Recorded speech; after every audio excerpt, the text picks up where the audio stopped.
बिस्मिल्लाहिर्रहमानिर्रहीम। इससे पहले जो हमने सेशन में कंप्यूटर की जनरेशन देखी, फर्स्ट जनरेशन, सेकंड और थर्ड जनरेशन, आज हम उसकी बाद जो जनरेशन है उसके बारे में बात करेंगे। हमारे पास थर्ड जनरेशन के बाद जो जनरेशन आई हैं उसमें अक्सर इतना ज़्यादा जो है एक जनरल एग्रीमेंट नहीं है कि जो थर्ड जनरेशन के बाद जो जनरेशन है, लेकिन नॉर्मली हमारे पास जो लार्ज स्केल इंटीग्रेशन है, इसको फोर्थ जनरेशन में जो है कहा जाता है। लार्ज स्केल इंटीग्रेशन में हमारे पास तकरीबन 1,000 से ज़्यादा जो है ट्रांजिस्टर्स को इंटीग्रेट किया जा सकता है एक चिप के अंदर। तो ये जो हमारे पास लार्ज स्केल इंटीग्रेशन है, इसको यूज़ करके ऐसी चिप बनाई जा सकती हैं जिसके अंदर 1,000 से ज़्यादा कंपोनेंट्स जो हैं वो एक चिप में उनको प्रोड्यूस किया जा सकता है। उसके बाद हमारे पास फिर हमारे पास फिफ्थ है वेरी लार्ज स्केल इंटीग्रेशन। तो ये हमारे पास इसके अंदर ये हमारे पास कैपेबिलिटी आ जाती है जब हम यूज़ करते हैं वेरी लार्ज स्केल इंटीग्रेशन को। तो उससे तकरीबन 10,000 से ज़्यादा कंपोनेंट्स जो है वो एक चिप के अंदर आप उसको डिज़ाइन कर सकते हैं। और इसी तरह से फिर हमारे पास है अल्ट्रा लार्ज स्केल इंटीग्रेशन। तो अल्ट्रा लार्ज स्केल इंटीग्रेशन जो है फिर इसके अंदर जो है आप 1 बिलियन से ज़्यादा जो है ना कंपोनेंट्स को इंटीग्रेट कर सकते हैं। तो ऑटोमेटिकली जितने कंपोनेंट्स आप ज़्यादा इंटीग्रेट कर सकते हैं चिप के अंदर, तो ज़्यादा कॉम्प्लेक्स सर्किटरी डिज़ाइन की जा सकती है। और इसी तरह से हमारे जो ओवरऑल सिस्टम की जो परफॉर्मेंस है वो अच्छी होगी, क्योंकि जितना कॉम्प्लेक्स सर्किटरी होगी उतनी ही अच्छी या उसकी स्पीड होगी। इसके साथ साथ हमारे पास जो ये जब हम बात करते हैं आईसी टेक्नोलॉजी की, इंटीग्रेटेड सर्किट्स की, तो हमारे पास सेमीकंडक्टर मेमोरी जो है और उसी तरह से माइक्रो प्रोसेसर जो है उसके डिज़ाइन के लिए इसको यूज़ किया जाता है। शुरू में हमारे पास जो आईसीज थी उसको इस्तेमाल करके हमारे पास प्रोसेसर की जो कंपोनेंट्स हैं, जो उसके अंदर कंट्रोल यूनिट है या उसके अंदर जो फंक्शनल यूनिट्स है, उसको डिज़ाइन किया जाता था। लेकिन जब हमारे पास कुछ टाइम के बाद ये टेक्नोलॉजी यूज़ की गई मेमोरीज को बनाने के लिए। जो आपके पास मेमोरी है उसको पहले तकरीबन 1950 और 60s में उस वक्त यूज़ की जाती थी। हमारे पास जो मेमोरीज थी वो उसमें फेरो मैग्नेटिक मटेरियल को इस्तेमाल किया जाता था। अब उसके अंदर जो था मसला ये था कि वो जो फेरो मैग्नेटिक मटेरियल को यूज़ करके वो मेमोरीज बनाई जाती थी, तो उसमें बेसिकली रिंग होता था और वो रिंग जो है उस रिंग जो हमारे पास फेरो मैग्नेटिक मटेरियल से बना हुआ रिंग होता था, उसको मैग्नेटाइज और करके उसके अंदर डाटा को स्टोर किया जाता था। उसको एक वन वे मैग्नेटाइज करके उससे जो है ज़ीरो को रिप्रेजेंट किया जाता था। और फिर इसी तरह से दूसरी जो है तरह से इसको ज़ीरो को रिप्रेजेंट किया जाता था। तो वन वे एक साइड से उसको मैग्नेटाइज किया तो उसको ज़ीरो, दूसरी साइड से तो उसको वन। तो मसला जो था वो हमारे पास इस मेमोरी का, मैं इसको मैग्नेटिक कोर मेमोरी कहा जाता था। ये फ़ायदा इसका ये था कि ये बहुत फास्ट थी और बहुत ज़्यादा स्पीड से डाटा को रीड किया जा सकता था, लेकिन ये बड़ी एक्सपेंसिव थी और बहुत बल्कि थी। और दूसरा इसके अंदर जो है डाटा को जो रीड था वो डिस्ट्रक्टिव रीड आउट था, मतलब डाटा को रीड करना है तो वो डिस्ट्रक्टिव था। इसका मतलब क्या है कि हमारे पास जो उसके अंदर डेटा को आपने रीड करना है तो वो डेटा उससे ख़त्म हो जाता था उस मेमोरी से, और फिर उसको दोबारा उसके साथ एक सर्किट लगाया जाता था जिसके ज़रिए से उसको दोबारा राइट किया जाता था। तो एक सर्किटरी उसके साथ होती थी।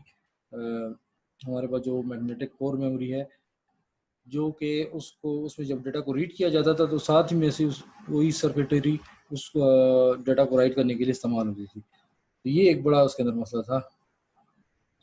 तो उसके बाद हमारे पास जो 1970 में फेयरचाइल्ड जो है उसने प्रोड्यूस की एक पहली जो है ना एक सेमीकंडक्टर मेमोरी जो है ना उसने इंट्रोड्यूस की। बेसिकली वो जो हमारे पास मेमोरी थी उसका साइज़ जो था वो एक जो चिप का साइज़ था वो सिंगल कोर जो वहाँ पे एक बिट को यूज़ करने के लिए सिंगल कोर यूज़ होता था।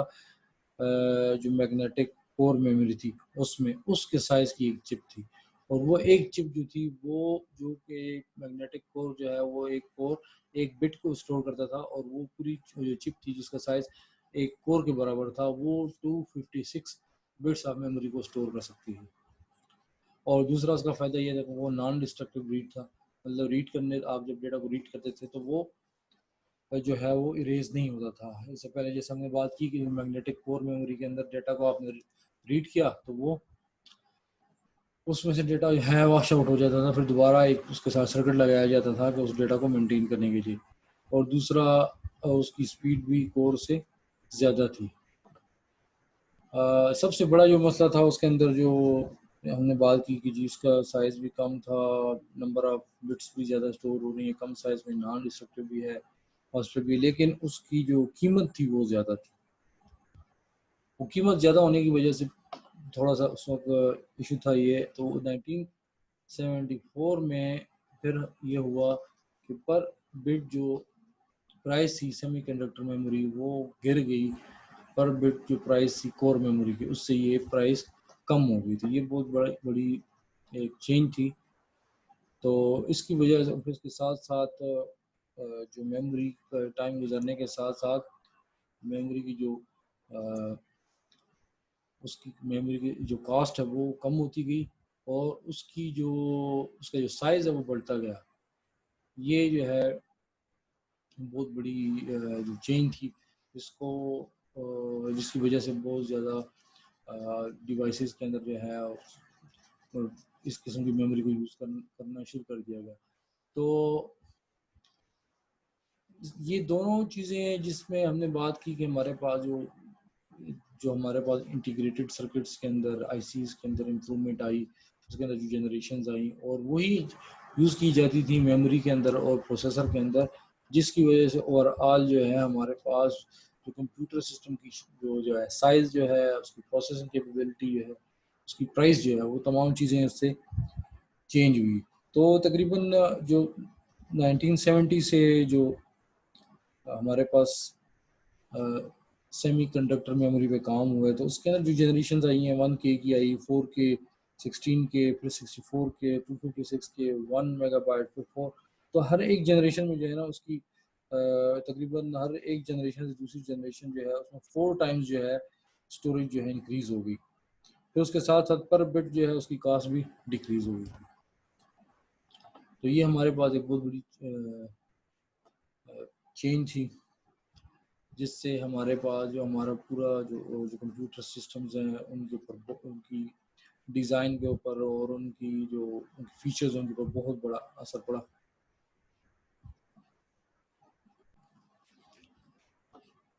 तो जिस तरह हमारे पास मेमोरी के जो है ना के अंदर जो है एलिमेंट्स को जो डेंसिटी थी एलिमेंट की वो इंक्रीज हुई, इसी तरह से हमारे पास जो प्रोसेसर है उसके अंदर उसके अंदर भी इम्प्रूवमेंट आई। तो हमारे पास प्रोसेसर चिप्स को जब डिज़ाइन किया जाता था तो उसके अंदर अब ज़्यादा कॉम्प्लेक्स सर्किटरी को डिज़ाइन किया जा सकता है एक सिंगल चिप के अंदर। तो इस तरह से ज़्यादा पावरफुल जो है प्रोसेसर जो है उसको डिज़ाइन किया जा सकता था। तो 1971 में हमारे पास पहला जो है एक प्रोसेसर जो है वो बनाया गया जिसके अंदर ये कैपेबिलिटी की ये पहला प्रोसेसर था, सीपीयू था जो कि इसके अंदर तमाम कंपोनेंट्स एक चिप के अंदर थे। ठीक है, क्योंकि अब हमारे पास ऐसी टेक्नोलॉजी आ चुकी थी कि एक ही चिप के अंदर बहुत कम्प्लेक्स सर्किटरी को जो है इंटीग्रेट किया जा सके। तो ये जो प्रोसेसर था इंटेल का था उसको 4004 था, और इसके अंदर तमाम कंपोनेंट्स जो कि कोर कंपोनेंट है प्रोसेसर के वो सारे इसके अंदर मौजूद थे। तो ये जो हमारे पास 4004 जो हमारे पास प्रोसेसर था, ये 4 बिट प्रोसेसर था। ये दो 4 बिट के नंबर्स को ऐड और मल्टीप्लाई कर सकता था। इसके बाद हमारे पास 1972 में जो है इंटेल ने जो है 8008 को इंट्रोड्यूस किया, जो कि 8 बिट माइक्रो प्रोसेसर था, मतलब 8 बिट नंबर्स के ऊपर ये ऑपरेशंस कर सकता था। उसके बाद जो है 1974 में हमारे पास इंटेल ने 8080 जो है ना उसको डेवलप किया। ये हमारे पास, इससे पहले जो हमारे पास प्रोसेसर थे वो स्पेसिफिक एप्लीकेशंस के लिए डिज़ाइन की। ये जो था, ये प्रोसेसर एक जनरल पर्पस माइक्रो प्रोसेसर था, और ये पिछले जो इसके वर्जन्स थे उनसे ज़्यादा फास्टर भी था, ज़्यादा इसकी स्पीड थी, बहुत अच्छा इसके अंदर बड़ा इसका इंस्ट्रक्शन सेट था, और बहुत ज़्यादा मेमोरी को जो है वो एड्रेस भी कर सकता था ये प्रोसेसर। तो ये इसकी मेन एट्रीब्यूट्स थे। ये आपके सामने जो है जो टेबल नज़र आ रहे हैं, ये बेसिकली जो इंटेल जो माइक्रो प्रोसेसर्स इनकी इवोल्यूशन को जो है टेबल के फॉर्म में, ये जो पहला टेबल है वो 1970s की प्रोसेसर जो मेजर मेजर प्रोसेसर्स हैं उनके फीचर्स बता रहा है। तो अगर आप उसमें देखें तो हमारे पास ये जो 4004 आया है उसकी क्लॉक स्पीड है 108 किलो हर्ट्ज, ठीक है। और बस बिट जो है उसके अंदर जो है 4 बिट है, मतलब प्रोसेसर जो है वो मेमोरी से कितना एक टाइम पे कितने बिट्स को रीड कर सकता है। और नंबर ऑफ ट्रांजिस्टर्स उसमें 2300 थे, और जो फीचर साइज था, एक जो एलिमेंट जो है वो कितने साइज का था, वो 10 माइक्रोमीटर का था, ठीक है। और इसी तरह से इसकी एड्रेसेबल मेमोरी जो थी वो 640 बाइट्स थी, ठीक है।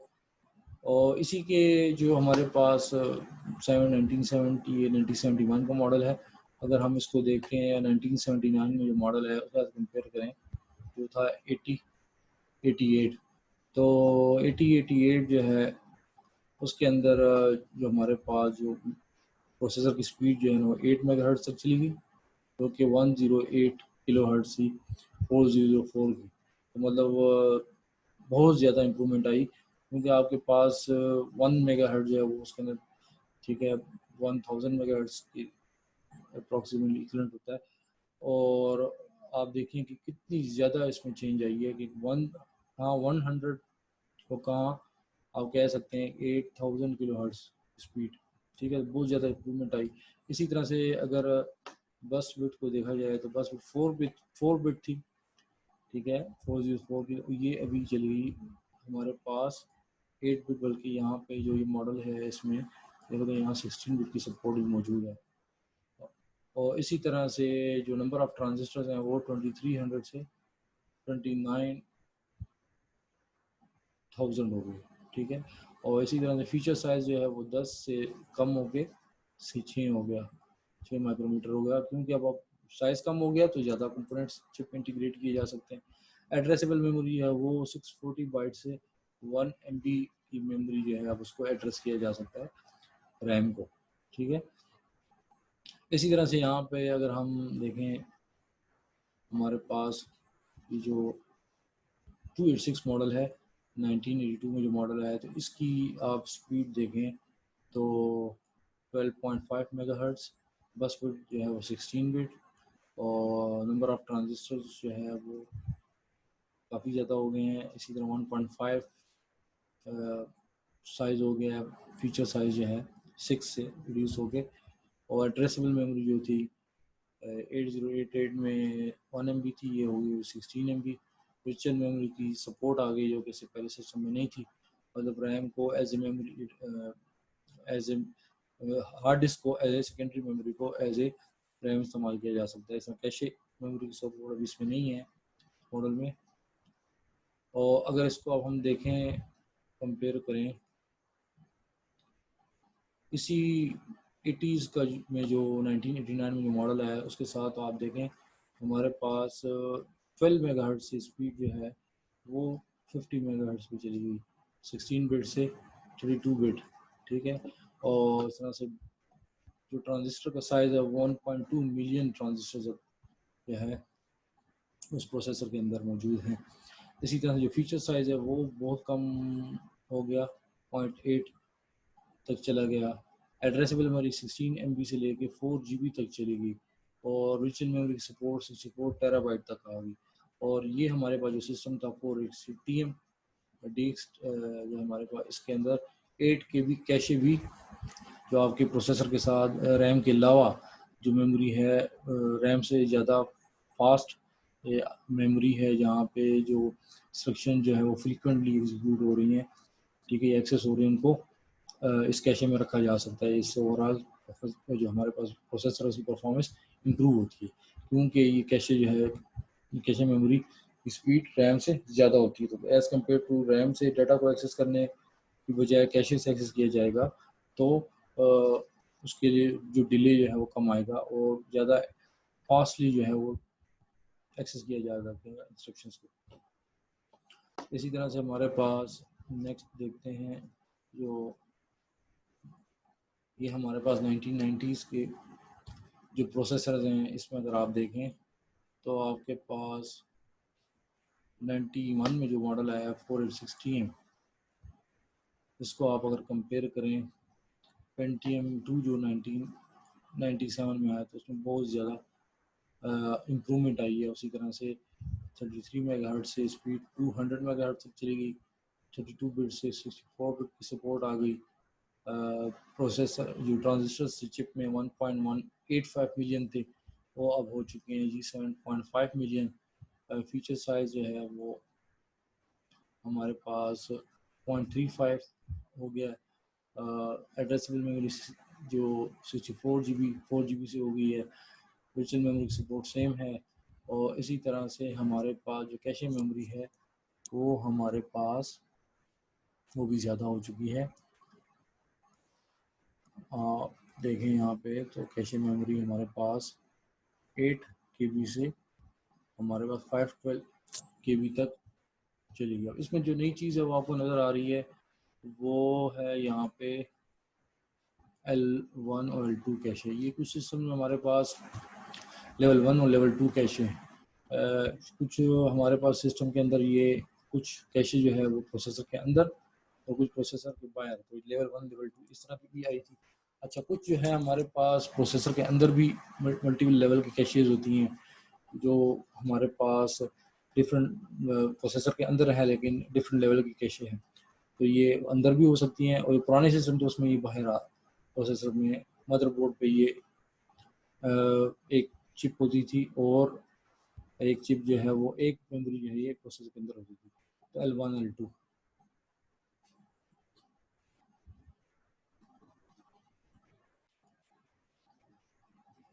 इसी तरह से अगर हम यहाँ पे देखें, ये जो हमारे पास रिसेंट प्रोसेसर हैं, इसमें हमारे पास 1999 के मॉडल्स को पेंटियम 3 जो आया था, और फिर ये 2000 यहाँ पे जो लेटेस्ट है 2011 में जो Core i7, ठीक है। अगर आप इनकी का कंपैरिजन करें तो इनकी आप स्पीड को देख लें, 660 मेगाहर्ट्ज़ से स्पीड जो है वो 3.5 गीगाहर्ट्ज़ तक चली जा चुकी है। और इस तरह से सपोर्ट बस बिट जो है वो 64 बिट है। ट्रांजिस्टर्स जो हैं उनकी तादाद जो है 9.5 मिलियन से 1170 मिलियन। और इसी तरह से फीचर साइज जो है अब नैनो में चला गया है, 32 नैनोमीटर। जो एड्रेसेबल मेमोरी है वो 64 GB है। वर्चुअल मेमोरी 64 टेराबाइट की सपोर्ट है, काफ़ी ज़्यादा है। और मल्टीपल लेवल कैशे आ चुकी हैं आपके प्रोसेसर के अंदर। तो ये हमारे पास थोड़ा सा डिफरेंट जो हमारे पास प्रोसेसर्स हैं 80s में 90s में, उनका कंपैरिजन उसके अंदर जो मेजर मॉडल्स थे और उनके जो फीचर्स हैं, मेजर फीचर्स हैं, उनके बारे में थोड़ी सी एक्सप्लेनेशन थी। अच्छा, माइक्रो प्रोसेसर की जो स्पीड है उसको, एक तो जो चिप डिज़ाइनर्स हैं उन्होंने माइक्रो प्रोसेसर की जो स्पीड जो है उसको इम्प्रूव करने के लिए एक तो किस तरह से ज़्यादा कंपोनेंट्स को जो है वो चिप के अंदर इंटीग्रेट किया जाए, तो उसको इम्प्रूव किया। और इसी तरह से हमारे पास इससे ज़्यादा से ज़्यादा सर्किट जो है उसको इंटीग्रेट किया जा सका, और इसी तरह से जो सर्किट्स हैं उनके दरमियान जो डिस्टेंस है वो भी कम हुआ। इससे ओवरऑल सिस्टम की परफॉर्मेंस बढ़ी है। इसके साथ साथ हमारे पास जो प्रोसेसर डिज़ाइनर्स हैं उन्होंने ये कोशिश की है कि किस तरह से ये हमारे पास जो हाई स्पीड प्रोसेसर है उसको एफिशिएंटली यूटिलाइज किया जाए, कि उसके अंदर जो हमारे पास कंपोनेंट्स हैं उनको एफिशिएंटली यूटिलाइज करके ज़्यादा से ज़्यादा उनसे काम लिया जाए। तो उसमें हमारे पास डिफरेंट टेक्निक्स हैं जिसको इस्तेमाल किया जाता है, उनको हम आगे डिटेल में भी देखेंगे। इसमें हमारे पास है पाइपलाइनिंग के मल्टीपल इंस्ट्रक्शंस को एक वक्त में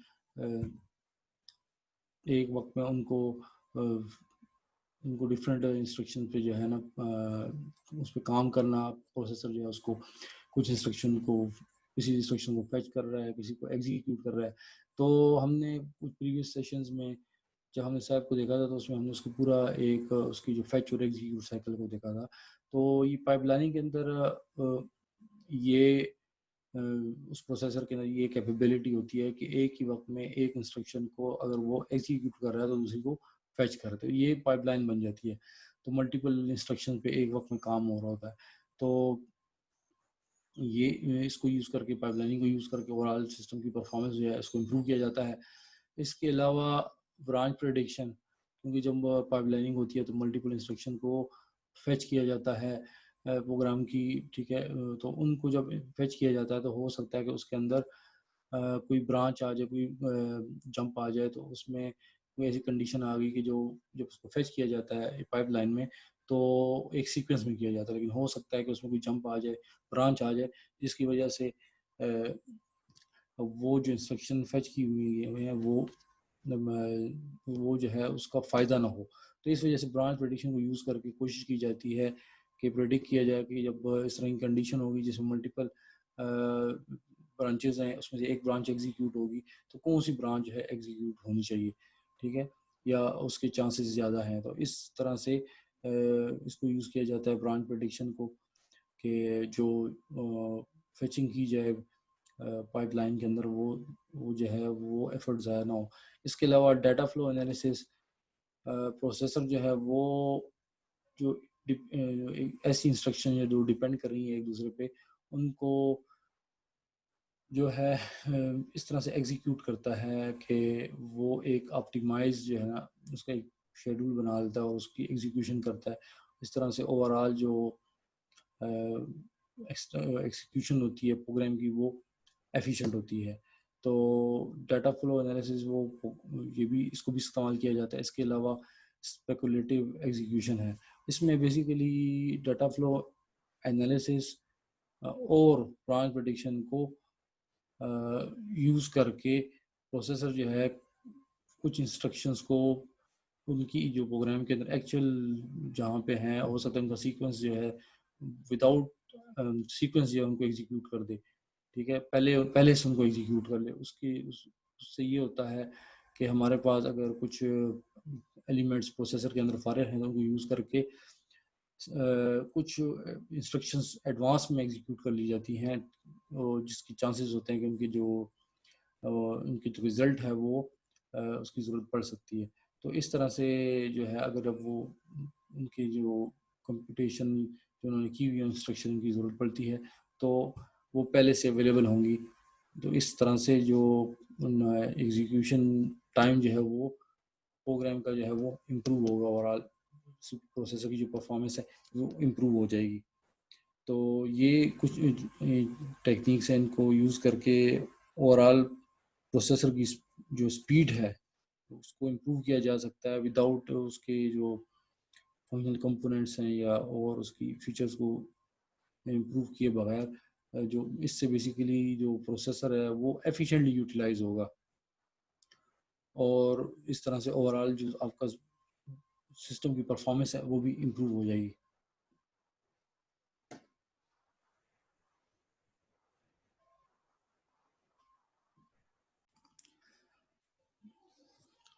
परफॉर्मेंस बैलेंस करनी है प्रोसेसर और रैम के दरमियान, क्योंकि जिस तरह से हमारे पास प्रोसेसर की स्पीड बड़ी है उस तरह से हमारे पास जो मेमोरी जो है उसके और प्रोसेसर के दरमियान जो इंटरफेस है वो इतना उसकी जो वो इतना इम्प्रूव नहीं हुआ है। इसकी वजह से जो है हमारे पास परफॉर्मेंस जो है वो लैग करती है, क्योंकि प्रोसेसर जो है वो बहुत ज़्यादा उसकी स्पीड बढ़ गई है, लेकिन जिस स्पीड से वो डाटा को एक्सेस करता है रैम से वो इतनी नहीं बढ़ी।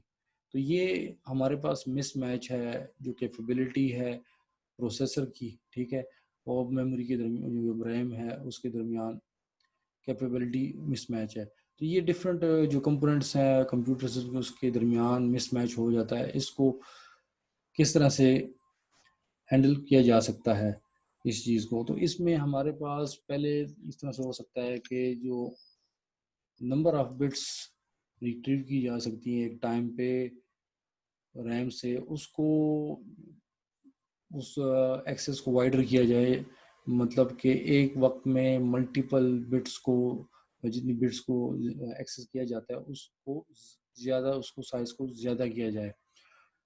तो जितनी ज़्यादा बिट्स एक वक्त में एक्सेस की जा सकेंगी उतना ही ज़्यादा जो है डेटा आप एक्सेस कर रहे हैं, तो उस तरह से प्रोसेसर जो है वो ज़्यादा एफिशिएंटली उसको उस पर काम कर सकते हैं। इसी तरह से हमारे पास दूसरा ये कि क्योंकि हमारे पास प्रोसेसर की स्पीड बहुत ज़्यादा है, मेन मेमोरी की स्पीड उस तरह से ज़्यादा नहीं है, तो जो प्रोसेसर वो एक्सेस कर रहा है डाटा रैम से उसको उस फ्रीक्वेंसी को रिड्यूस किया जाए। तो फ्रीक्वेंसी ऑफ मेमोरी एक्सेस जो है उसको रिड्यूस किया जाए। किस तरह से रिड्यूस किया जाए कि उसके अंदर आप कैशे को यूज़ करें। कैशे को यूज़ करें कि जो फ्रीक्वेंटली एक्सेस इंस्ट्रक्शन एक्सेस हो रही है उनको कैशे में रख लें, ठीक है, रैम से कैशे में आ जाए और फिर प्रोसेसर वहाँ से उसको एक्सेस करे। तो क्योंकि कैशे फास्ट है तो इस तरह से ये थोड़ी इससे इम्प्रूवमेंट आएगी। इसी तरह से जो प्रोसेसर और रैम के दरमियान जो बैंडविड्थ है, ठीक है, कितनी स्पीड से आप डेटा एक्सेस कर रहे हो, एक तो नंबर ऑफ बिट्स हैं कि एक वक्त में कितनी बिट्स रीड की जा रही हैं, और ये बात जो हो रही है ये बैंडविड्थ की। फॉर एग्जांपल जो उनके दरमियान जो स्पीड है वो कितने मेगाबिट्स पर सेकंड या मेगाहर्ट्ज़ की स्पीड से जो है या कितने मेगाहर्ट्ज़ की स्पीड से जो है वो डाटा को एक्सेस किया जा रहा है। तो जो डाटा एक्सेस करने की जो स्पीड है बिटवीन द प्रोसेसर और रैम के उसको इम्प्रूव किया जाए, तो उसके लिए हाई स्पीड बसेस को यूज़ करके इसको इम्प्रूव किया जा सकता है। इसी तरह से जो डी रैम जो रैम का इंटरफेस है प्रोसेसर के साथ उसको इम्प्रूव किया जाए बाय उसको कुछ बफरिंग स्कीम को यूज़ करके या कैशे को यूज़ करके उसके दरमियान जो इंटरफेस है उसको इम्प्रूव किया जाए।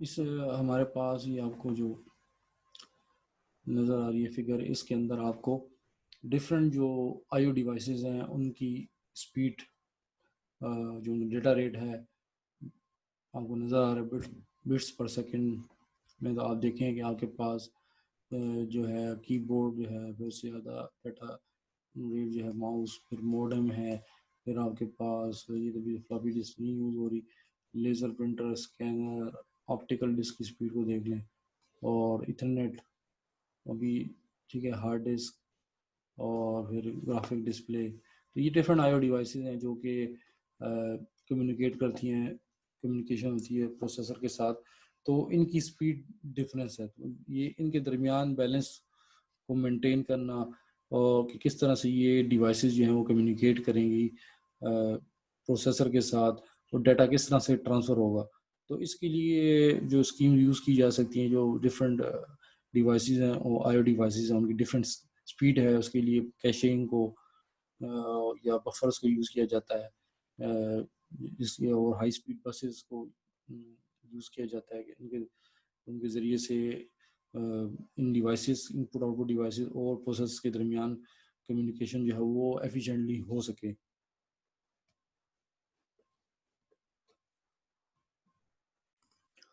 अच्छा जी, तो किस तरह से जो प्रोसेसर जो है उसकी स्पीड को जो है बढ़ाया जा सकता है, क्योंकि ये ज़रूरत है कि क्योंकि हमने स्पीड को बढ़ाएंगे तो इसी तरह से हम ओवरऑल हमारा मेन एक फोकस होता है कि किस तरह से जो प्रोसेसर है उसकी स्पीड को बढ़ाया जाए। तो उसमें हमारे पास सबसे पहले जो है मेन जो कोशिश की जाती है वो जो प्रोसेसर है उसकी हार्डवेयर स्पीड को बढ़ाया जाए। इसके अंदर कोशिश की जाती है कि हमारे पास ज़्यादा से ज़्यादा जो कंपोनेंट्स है वो चिप के अंदर डाले जा सके, तो मतलब चिप डेंसिटी इंप्रूव की जाए कि ज़्यादा से ज़्यादा लॉजिक गेट्स इसके अंदर इंटीग्रेट किए जा सकें। और इसी तरह से जब ये ज़्यादा से ज़्यादा कंपोनेंट चिप में इंटीग्रेट किए जाएंगे तो उनके दरमियान जो सिग्नल है वो भी ज़्यादा एफिशिएंटली जो है वो सिग्नल जो है वो पास हो सकता है। इसी तरह से ओवरऑल ज़्यादा कंपोनेंट्स उसके अंदर इंटीग्रेट होंगे तो उसकी जो क्लॉक रेट जो है, उसकी जो स्पीड हम मेयर करते हैं प्रोसेसर की, वो क्लॉक रेट से करते हैं। हम कहते हैं कि फॉर एग्जांपल 3 गीगाहर्ट्ज़, तो ये गीगाहर्ट्ज़ जो है क्लॉक रेट है। और तो जितनी ज़्यादा कंपोनेंट्स उसके अंदर होंगे तो उतनी ही ज़्यादा उसका क्लॉक रेट जो है इम्प्रूव होगा। और जो क्लॉक रेट इम्प्रूव होगा तो वो ज़्यादा से ज़्यादा इंस्ट्रक्शंस को पर यूनिट टाइम पे प्रोसेसर एग्जीक्यूट कर सकता है। इसी तरह से हमारे पास जो दूसरी चीज़ है कि जो कैशे यूज़ होती हैं प्रोसेसर के अंदर, कैशे मेमोरी, ठीक है, ये फास्ट मेमोरी होती है जो कि रैम से भी ज़्यादा फास्ट होती है। और ये चिप के अंदर आजकल चिप के अंदर प्रोसेसर के अंदर ही ये कैशे हमारे पास एक पोर्शन होता है जिसमें कैशे चिप मौजूद होती है। और ये जितनी कैशे मेमोरी ज़्यादा होगी तो इतना ही हमारे पास जो इंस्ट्रक्शंस हैं वो उसमें स्टोर हो सकेंगी, या जो डेटा जो है तो रैम को कम एक्सेस करना पड़ेगा। तो इससे क्योंकि इसकी स्पीड अच्छी है, एक्सेस टाइम जो है वो बहुत अच्छा है, फास्ट है एज़ कम्पेयर टू रैम, तो ओवरऑल सिस्टम की परफॉर्मेंस अच्छी होगी। अच्छा, दूसरा जो है, थर्ड जो है वो प्रोसेसर की जो ऑर्गेनाइजेशन और उसके आर्किटेक्चर को चेंज करके हम उसको ओवरऑल सिस्टम की प्रोसेसर की परफॉर्मेंस को इम्प्रूव कर सकते हैं। इसके अंदर जो इफेक्टिव इंस्ट्रक्शन एग्जीक्यूशन स्पीड है उसको इम्प्रूव किया जा सकता है। और उसके लिए इस्तेमाल होता है हमारे पास पैरेलल एग्जीक्यूशन को यूज़ किया जाता है कि एक वक्त में मल्टीपल, जैसे हमारे पास पाइपलाइनिंग है तो उसके अंदर भी सेम आर्किटेक्चर हमारे पास होता है, उसके अंदर थोड़ी सी चेंज करके जो है उसको आप एफिशिएंटली यूज़ कर सकते हैं। तो पैरेललिज्म को यूज़ करके जो है ओवरऑल सिस्टम की जो परफॉर्मेंस है उनको इम्प्रूव किया जा सकता है। तो इस तरह से भी आप अपने जो प्रोसेसर है उसकी स्पीड को इम्प्रूव कर सकते हैं। तो ये हमारे पास मेन 3 पॉइंट्स हैं इसके लिए।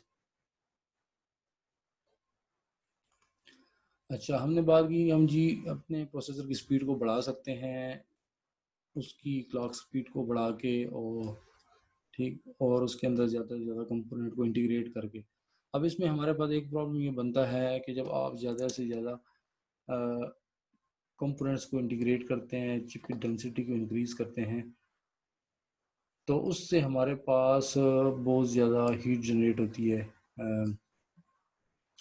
उसकी वजह ये है कि हमारे पास जो आप जितने ज़्यादा कंपोनेंट्स को ज़्यादा इंटीग्रेट करते हैं एक चिप के अंदर, तो उससे हमारे पास जो हाई स्पीड चिप्स होती हैं वो उसका डिज़ाइन डिफ़िकल्ट हो जाता है, क्योंकि बहुत ज़्यादा उसमें हीट जनरेट होती है, फिर उसको हैंडल करना ये भी एक इशू है।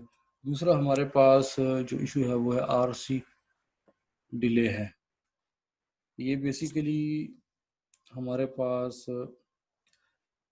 इशू ये है कि जब हमारे पास जितनी भी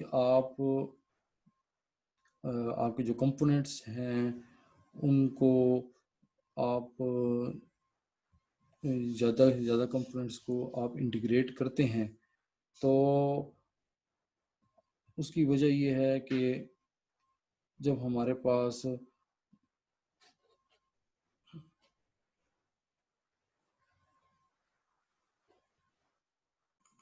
जो कंपोनेंट्स जो हैं वो साइज़ कम हो जाता है, तो उनके दरमियान जो कनेक्शन है वो भी जो है वो थिनर हो जाता है, जिससे हमारे पास उसकी रेजिस्टेंस ज़्यादा हो जाती है।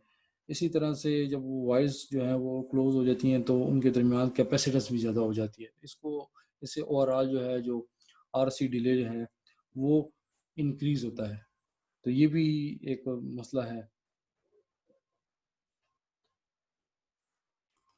इसी तरह से हमारे पास जो मेमोरी जो है उसकी स्पीड जो है वो प्रोसेसर से कम है, तो ये भी इससे भी हमारे पास जो प्रॉब्लम है इस सिस्टम की स्पीड को इम्प्रूव करने के लिए, जो कि हम इससे पहले डिटेल से डिस्कस कर चुके हैं इसको, कि हमारे पास जो मेमोरी है इसकी speed as compare two processor की उतनी ज़्यादा नहीं बढ़ी।